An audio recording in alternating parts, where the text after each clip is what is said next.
Hello po sa inyong lahat! Welcome to Food in the House! So our ingredients for today, and especially our sardines.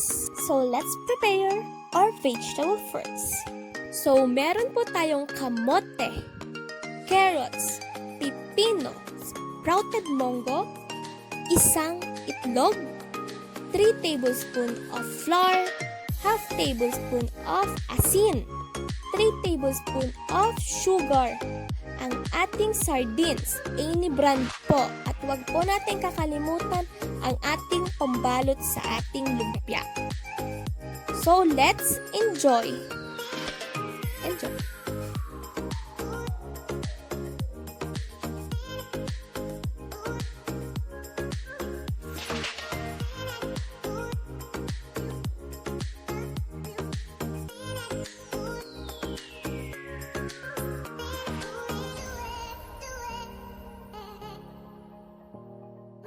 So before cutting or slicing our vegetables, make sure na nahugasan sila ng mabuti.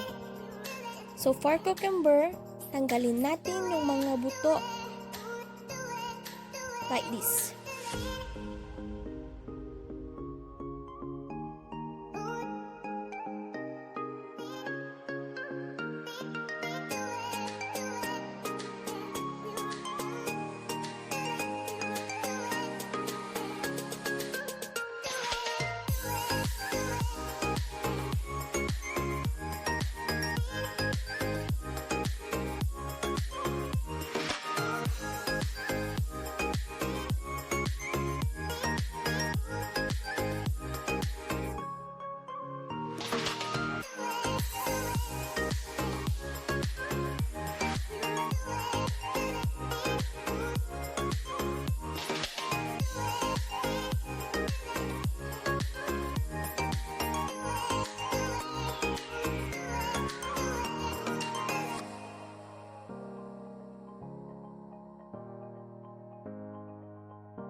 Pagsama-samahin lang natin ang ating mga gulay, tsaka natin lagyan ng isang itlog, half tablespoon of salt or asin, at saka 3 tablespoon of sugar.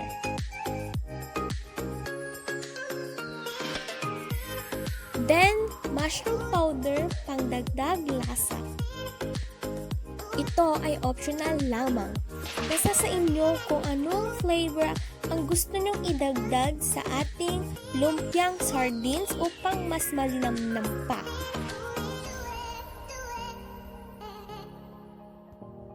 Durugin natin ang sardinas upang sa ganun mas madaling maihalo sa ating mga gulay. Saka natin haluin ito ng mabuti.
Para sa pandikit, haluin nyo lang ang konting tubig at saka 1 tablespoon of flour.